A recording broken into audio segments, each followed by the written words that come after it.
Hola y bienvenidos a Europa Hoy, el programa de actualidad europea de France 24 en español. Yo soy Esther Herrera Caro, desde el Parlamento Europeo en Bruselas. Es un placer saludarles. En el programa de hoy hablamos de la firma del acuerdo entre la Unión Europea y los países de Mercosur. Han pasado 25 años desde que se iniciaran las negociaciones. Los presidentes de las instituciones europeas viajaron a Paraguay para la firma y apenas unos días después, una votación del Parlamento Europeo volvió a paralizar el acuerdo a la espera de que se pronuncie la justicia europea sobre su legalidad. ¿Podrá seguir adelante el pacto? ¿Está en juego la credibilidad europea? Lo analizamos con los eurodiputados Gabriel Mato, del Partido Popular Europeo. Bienvenido, Gabriel. Hola, encantado. Muchísimas gracias por estar aquí. Y con Nicolás González Casares, del Grupo Socialdemócrata. Bienvenido, Nicolás. Muchas gracias. Muchas gracias por Gracias a ambos por estar aquí. El acuerdo con Mercosur parece que nunca llega a materializarse. La Comisión Europea, si quisiera, porque así se lo permiten los tratados, podría decidir seguir adelante con el pacto sin esperar a la aprobación de la Eurocámara, pero es algo controvertido. ¿Qué opináis de esto, Gabriel? Bueno, a mí me hubiera gustado que el Parlamento siguiera con su ritmo habitual y que pudiéramos intervenir desde el primer momento hasta el último en la aprobación, en el mandato sobre Mercosur. Pero bueno, algunos decidieron que no. En su afán por paralizar el acuerdo, decidieron someterlo al Tribunal de Justicia y, por tanto, eliminar al Parlamento en la toma de decisiones, lo cual yo creo que es un error grave. Primero, porque no lo paraliza y, segundo, porque evitan que el Parlamento pueda debatir y definir, porque el Parlamento ahora mismo se queda fuera, porque no podemos aprobar el mandato hasta que el Tribunal se defina. Y yo creo que es un error en estos momentos, porque es un acuerdo tremendamente importante. Es verdad que ha generado cierta preocupación en algunos sectores, fundamentalmente en la agrícola, pero se han dado todos los pasos para evitar esas preocupaciones, para paliar los posibles daños que hubiera, y en esa línea a mí me hubiera gustado que el Parlamento fuera el que definiera durante este tiempo hasta el final el mandato. Pero bueno, la decisión del Parlamento por muy escasos votos ha sido así y veremos qué sucede en el futuro. Fueron 10 escasos votos de diferencia. Nicolás, ¿debería la Comisión Europea seguir adelante? ¿No debe esperar al Parlamento? Bueno, yo creo que aquí hay una cuestión muy clara y es la ley. Y la ley habilita a la Comisión Europea para seguir su camino. El Parlamento podía aprobarlo o rechazarlo y lo podía hacer en un tiempo prudencial. Otros han decidido que se demore este proceso, como bien ha explicado Gabriel, y ahora pues no sé cuánto tardará, meses, un año, año y medio, donde el Parlamento no tendrá voz en algo que es tan importante. Yo creo que Mercosur es un buen acuerdo porque está con todas las salvaguardas y todas las cláusulas necesarias para proteger a los sectores que en un momento dado pudieran tener problemas con este acuerdo en vigor, pero sobre todo es una gran oportunidad en un momento en que el mundo se nos cierran puertas y nosotros queremos abrirlas. Y ya desde el egoísmo español, no simplemente por el interés europeo. Yo quiero tener acuerdos con países que son casi hermanos, donde se habla el español o el portugués, que es próximo al gallego, que es mi otra lengua, y creo que es una oportunidad para aquellos que tenemos ya amistades, es decir, países que tenemos amistades de hace mucho, mucho tiempo, poder negociar, poder comerciar con el debido respeto y las debidas salvaguardas para no hacernos daño en nuestras economías, creo que es una gran oportunidad. Los dos habéis comentado la cuestión de las salvaguardas, han aprobado estas medidas que protejan al sector de la agricultura. Son medidas muy estrictas que hasta ahora nunca se habían aplicado en ningún otro acuerdo comercial, pero esto parece que sigue sin ser suficiente para el sector. ¿Por qué creen que en general el sector no lo ve como algo positivo este acuerdo, Gabriel? Yo creo que el sector lo que le pasa es que ha utilizado, y yo creo que con cierta razón, el acuerdo de Mercosur para mostrar su gran hartazgo en relación con la política agraria de la Unión Europea. Mercosur no es el problema para los agricultores. En absoluto, Mercosur es el problema. Al contrario, se puede utilizar Mercosur para paliar algunas de las deficiencias que se venían advirtiendo anteriormente a este momento, ¿no? El problema ha sido esa política agraria y, por tanto, lo que se intenta hacer es que Mercosur mediante esas cláusulas de salvaguarda, pueda hacer cosas que hasta ahora no se hacían. Por ejemplo, va a haber un sistema de alertas temprana, unas revisiones, auditorías cada 6 meses, las evaluaciones se van a hacer en 21 días, se han puesto unos límites del 5% de importaciones o 5% de precios que no están en ningún otro acuerdo. Es decir, además, una declaración aneja a estas salvaguardas en las que la Comisión se compromete a paliar todas esas preocupaciones de los agricultores, en el sentido de que haya muchísimo más control en frontera y que se exijan las mismas normas fitosanitarias o de no uso de hormonas o cualquier otra que se prohíben en la Unión Europea y se aceptan en otros sitios. Y esta es la cuestión de los agricultores. ¿Por qué somos tan sumamente exigentes en la Unión Europea, en esa obsesión verde que hemos tenido, en la estrategia de la granja a la mesa, en el Pacto Verde? Todas esas cuestiones que lo que han ido es asfixiando cada día más a los agricultores, exigiéndoles cada día más burocracia, más limitaciones, y han dicho, ya basta. Esto, Mercosur, es la consecuencia, digamos, la gota que ha colmado el vaso de la paciencia de los agricultores, y en ese sentido yo los entiendo perfectamente. O sea, el acuerdo de Mercosur podría ser un poco la cabeza de turco, está diciendo un poco de... Pues es el instrumento que pueden utilizar para poner en evidencia la nefasta política agraria que ha llevado a cabo la Unión Europea. Interesante. Nicolás, ¿estás de acuerdo? Bueno, aquí hay algunas cosas en las que no estoy de acuerdo, sobre todo esa enmienda que hace el PP al propio Partido Popular Europeo, porque está enmendando a la Comisión Europea, a la política agraria común que ha llevado la Comisión Europea presidida por presidentes del Partido Popular Europeo durante los últimos 3 lustros, lo cual es significativo. Entiendo que entonces el EPP se avergüenza de sus propias políticas. Esto me resulta muy llamativo. Pero dicho esto, yo creo que aquí hay que separar 2 cosas muy importantes. Por un lugar, Mercosur no es un tratado agrícola. Mercosur es un tratado de comercio para todos los sectores, también nuestros sectores industriales. Y quiero decir otra cosa, hay que desterrar muchos de los bulos que se están lanzando. Todos los productos que nos lleguen de Mercosur van a superar o tienen que superar los controles de la Unión Europea, que es el lugar del mundo con los mayores estándares de seguridad alimentaria.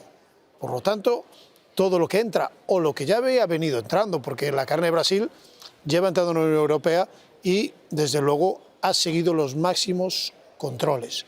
Y esto tenemos que decirlo. Yo, si me permites una aclaración, porque es muy de los socialistas dejar las cosas en el aire y con verdades a medias. Como bien sabe Nicolás, la Comisión es un órgano colegiado, es verdad, la Comisión anterior presidida por von der Leyen, pero se le ha olvidado que había un vicepresidente llamado Timmermans, que era el que lideró absolutamente ese Pacto Verde y esa política contra los agricultores. Y podemos decir que estaba mal, y yo asumo la parte. Claro, por eso esta comisión es mucho mejor.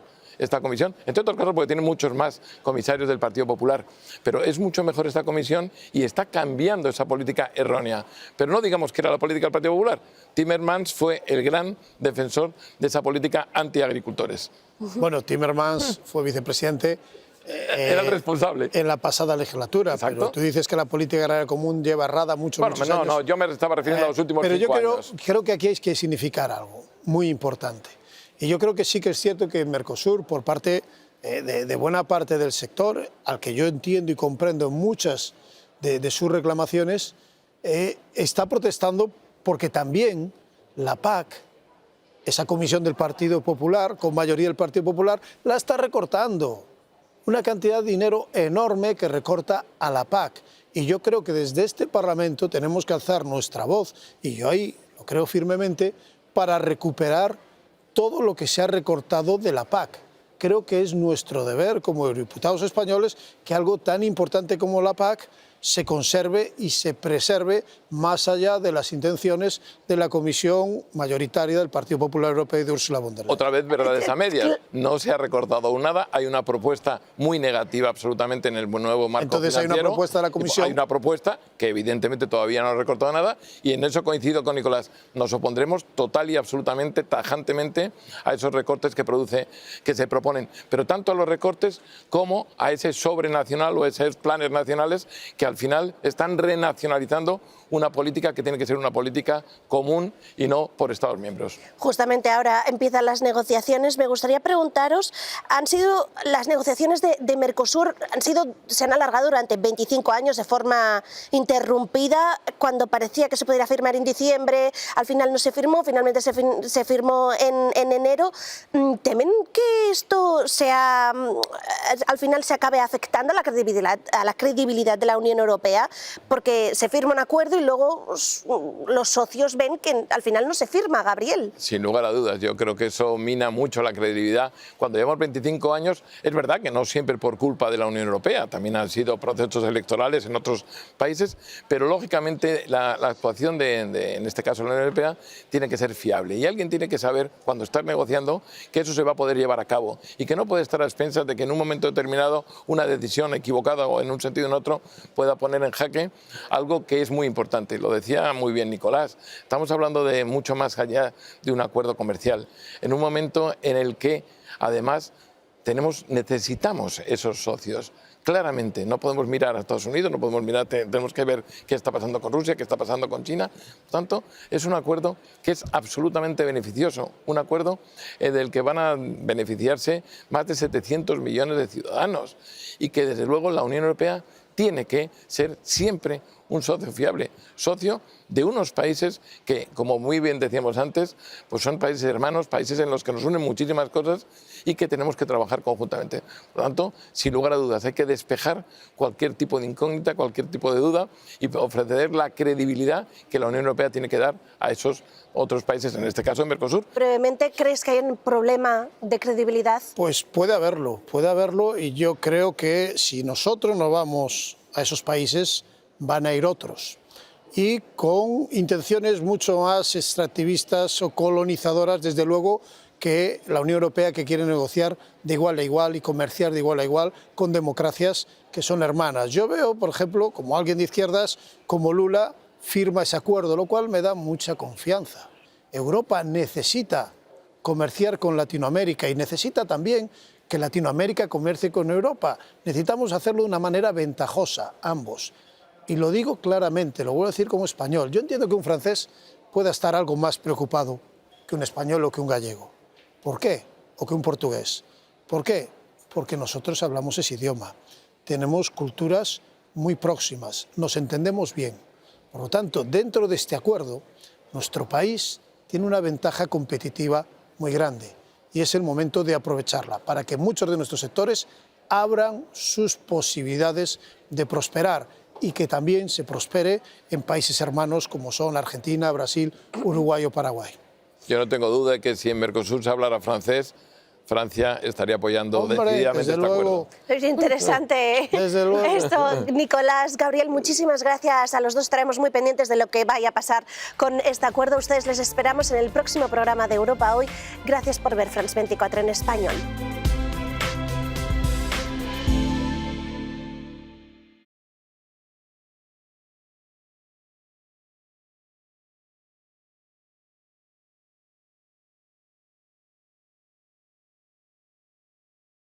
La historia de nuestro mundo está en constante cambio.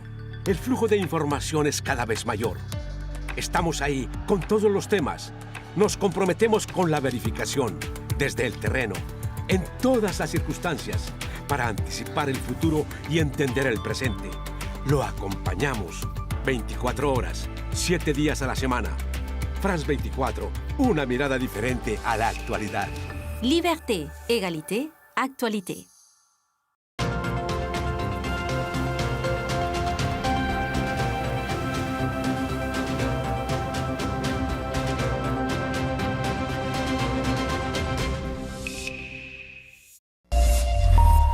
Estamos de nuevo aquí en el estudio con todos ustedes para traerles todas las noticias internacionales. Yo soy Rodrigo Sedano. Vamos ya con los titulares de la jornada. Comenzó en Múnich la conferencia de seguridad que reúne a líderes mundiales y jefes de organizaciones internacionales. El presidente francés Emmanuel Macron habló sobre la guerra de Ucrania, Rusia y la necesidad de Europa de rearmarse y reforzar su defensa. Y Donald Trump anunció que va a enviar un segundo portaaviones, el USS Gerald Ford, a Oriente Medio en una amenaza directa contra Irán. Trump ha asegurado que cree que las negociaciones con Teherán serán exitosas, pero que si no, va a ser un mal día para Irán. Y el Consejo de Estado de Colombia suspendió provisionalmente el alza del 23% en el salario mínimo para 2026, que había recibido críticas de los empresarios. Desde el partido de gobierno denuncian que la decisión va contra la clase trabajadora colombiana. Tienen 8 días para expedir un decreto transitorio.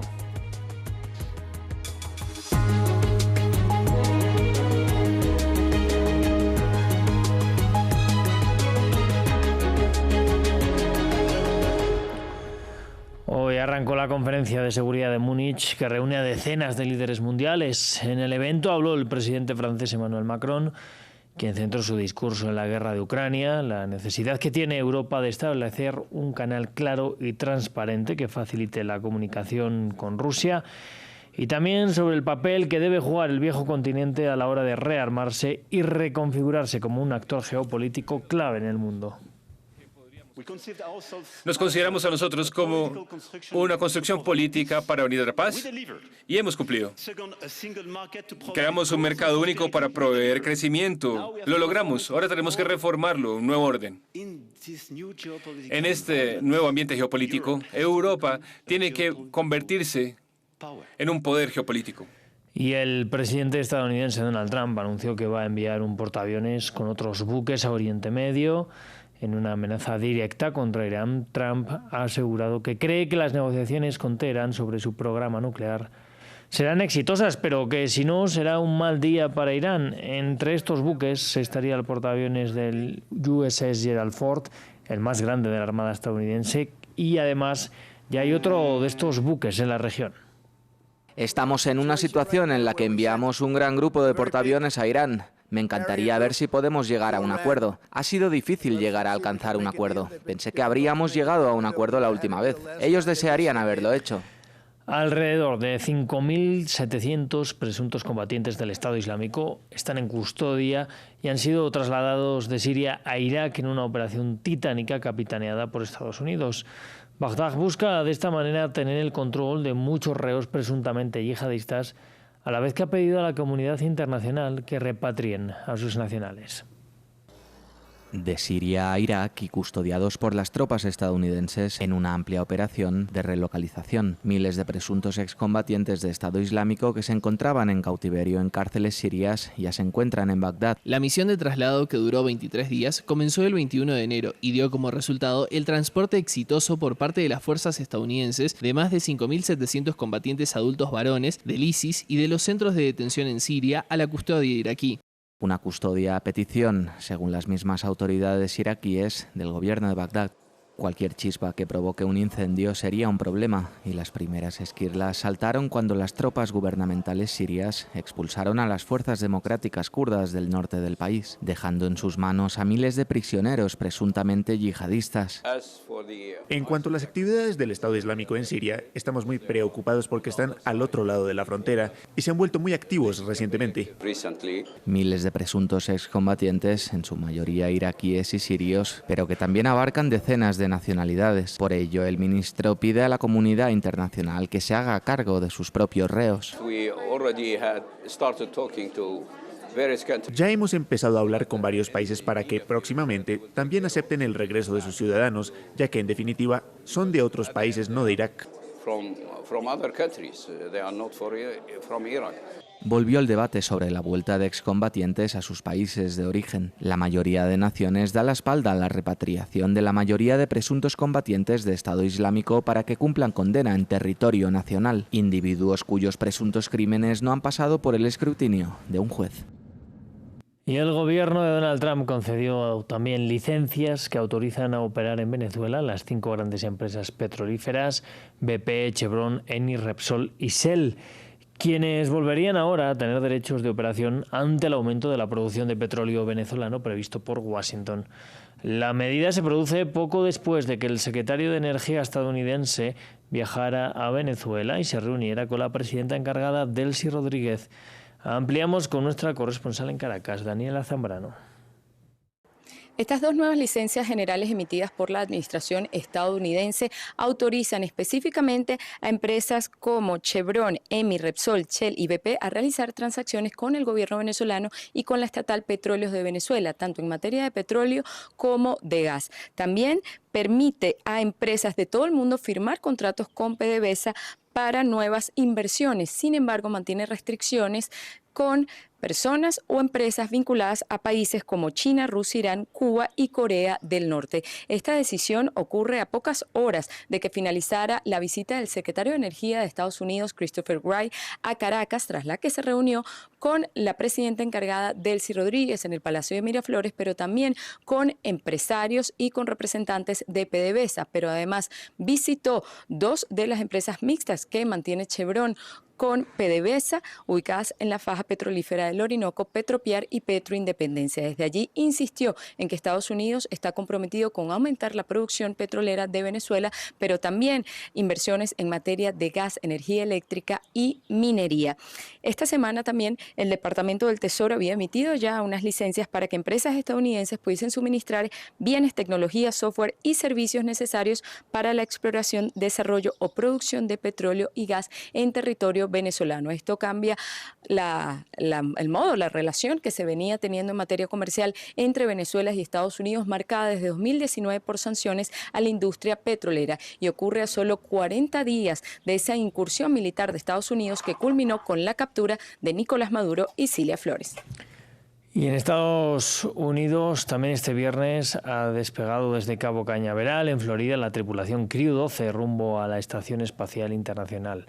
El equipo de 4 astronautas está integrado por 2 estadounidenses, un ruso y una francesa, y el equipo reemplazará a la tripulación que fue evacuada el mes pasado debido a problemas de salud. Tendrán el encargo de completar estudios científicos en microgravedad. Nos lo cuenta Jesús Yajure. La NASA y SpaceX lanzan Crew 12, una misión a la Estación Espacial Internacional que despegó este viernes desde el sitio de lanzamiento de la NASA en Cabo Cañaveral, Florida. La tripulación está integrada por los estadounidenses Jessica Meir y Jack Hathaway, el ruso Andrei Fedorov y la francesa Sofía Denot, en una misión científica de 8 meses en microgravedad. Denot es la segunda mujer francesa en llegar al espacio. Tenía el sueño de una niña pequeña de ser astronauta, pero era muy pequeña y era un sueño lejano, casi inalcanzable. Pero la verdad es que el lanzamiento de Claudie, la primera francesa en ir al espacio, me impactó muchísimo. Ahí me permití decir, ella lo logró por sí misma. Ahora puedo permitirme pensar que esto puede ser posible. El equipo llegará a la Estación Espacial Internacional el sábado tras un vuelo de 34 horas para sustituir a la tripulación que fue evacuada el mes pasado debido a un problema médico no identificado. Denot, una piloto de helicóptero que estudió en MIT y trabajó para el gigante europeo Airbus, dijo que estaba orgullosa de formar parte del equipo a bordo del laboratorio científico en órbita. Es un excelente símbolo de lo que la humanidad puede lograr cuando las naciones trabajan juntas. Así que recibimos un legado de quienes la construyeron, volaron y operaron. La Estación Espacial Internacional, que tiene una longitud de un campo de fútbol, es el objeto más grande construido por el hombre en el espacio y es operada por un consorcio liderado por Estados Unidos y Rusia que incluye a Canadá, Japón y 11 países europeos. Y en Colombia el Consejo de Estado suspendió provisionalmente el alza del 23% en el salario mínimo para 2026.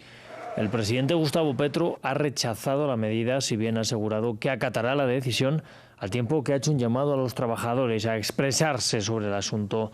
Este decreto había elevado el ingreso para más de 2 millones de trabajadores a partir del 1 de enero de 2026.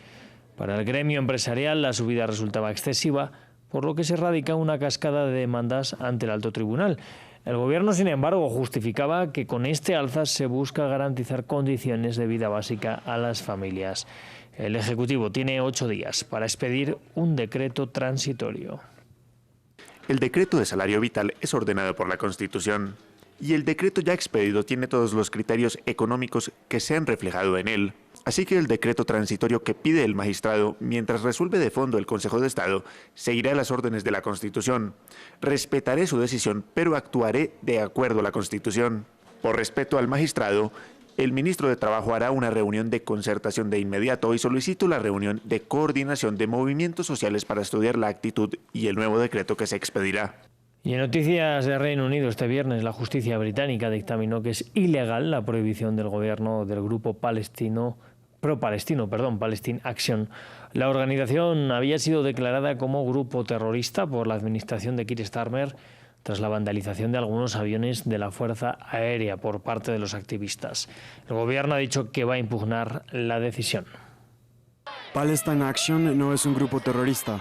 Este viernes el Tribunal Superior de Londres declaró la prohibición del grupo activista pro-palestino por parte del gobierno británico como ilegal, al considerar la decisión como desproporcionada. La administración del primer ministro Keir Starmer había ilegalizado al colectivo en julio del año pasado, luego de que algunos de estos activistas vandalizaran aviones de la Real Fuerza Aérea. Los miembros del grupo celebraron el pronunciamiento de la justicia británica entre vítores y aplausos. Sin embargo, la ministra del Interior dijo que impugnarán la decisión. Apoyar la causa palestina no es lo mismo que apoyar a Palestine Action. La prohibición del gobierno se llevó a cabo tras un riguroso proceso, refrendado por el Parlamento. Impugnaré esta sentencia ante el Tribunal de Apelación. Quien también se pronunció rápidamente fue el líder del Partido Verde, a favor de la sentencia de la justicia de este viernes. Un tribunal dictaminó que la prohibición autoritaria del gobierno contra Palestine Action era ilegal. Es hora de dejar de criminalizar a quienes protestan contra un genocidio y empezar a poner fin a la complicidad del Reino Unido. Los 3 jueces del Superior de Londres dictaminaron que, si bien el grupo pro-palestino utiliza métodos delictivos en sus protestas, sus tácticas no incurren en la escala de la ley para considerarlos como terroristas. Por ahora, la organización permanecerá prohibida hasta el 20 de febrero. Y en Estados Unidos, regalar flores por San Valentín será más caro que años anteriores. Detrás del aumento están principalmente los nuevos aranceles a las importaciones impuestos por la Casa Blanca y otras coyunturas como la debilidad del dólar que afecta a Colombia, su principal proveedor. Un reportaje de nuestro corresponsal en Miami, Anthony Belchi. Buenos días, joven. Buenos días, ¿qué le podemos servir? Las floristerías de Estados Unidos ya se preparan para el día de San Valentín, una de las fechas con mayor volumen de ventas para el sector. El año pasado incluso valía como $75, ahora este arreglo vale 150. Pero este año la industria enfrenta una fuerte presión. Los aranceles impuestos por el gobierno de Donald Trump han encarecido las flores importadas desde Colombia y Ecuador, los principales países proveedores del mercado estadounidense. Tuvimos que subir el precio hasta 3 veces más de todo lo que costaba antes menos, ahora cuesta más. El aeropuerto internacional de Miami es el principal punto de entrada de flores a Estados Unidos. Cada día miles de cargamentos llegan aquí para luego ser distribuidos a todos los rincones del país. Un negocio que también se ha convertido en un motor económico para el sur de la Florida. El aeropuerto internacional de Miami es la puerta de entrada principal de los Estados Unidos para las flores. 91% de todas las flores que entran en los Estados Unidos entran por nuestro aeropuerto. Con los costos disparados, la industria se ha visto obligada a optimizar aún más cada paso del proceso para absorber el impacto y seguir siendo rentable. Cualquier costo adicional en una cadena tan coordinada, tan eficiente, seguro genera impacto. Somos especialistas, ya pasamos por distintas crisis, distintos momentos, pero el principal está bien coordinado, saber que eso es fundamental, pero buscar siempre eficiencia, porque es una industria muy competitiva. Ya llegaron las cajas. Importadores, floristas y empresas de transporte advierten que el impacto de los aranceles ya se está trasladando directamente al consumidor final, con incrementos de precios que rondan de media el 15%. Básicamente afecta los costos de adquisición de la flor en los diferentes orígenes y eso se transfiere a través de toda la cadena de importadores, mayoristas y detallistas. El arreglo, espero, está bien bello, precioso. Este San Valentín comprar flores también significa pagar más, un aumento que empieza lejos de aquí y que ahora se refleja en el mostrador de las floristerías. Bella persona como la flor. Pues con este rosado reportaje nos vamos a despedir. Nosotros vamos a volver en unos minutos con mucha más información internacional, así que no se vayan de France 24.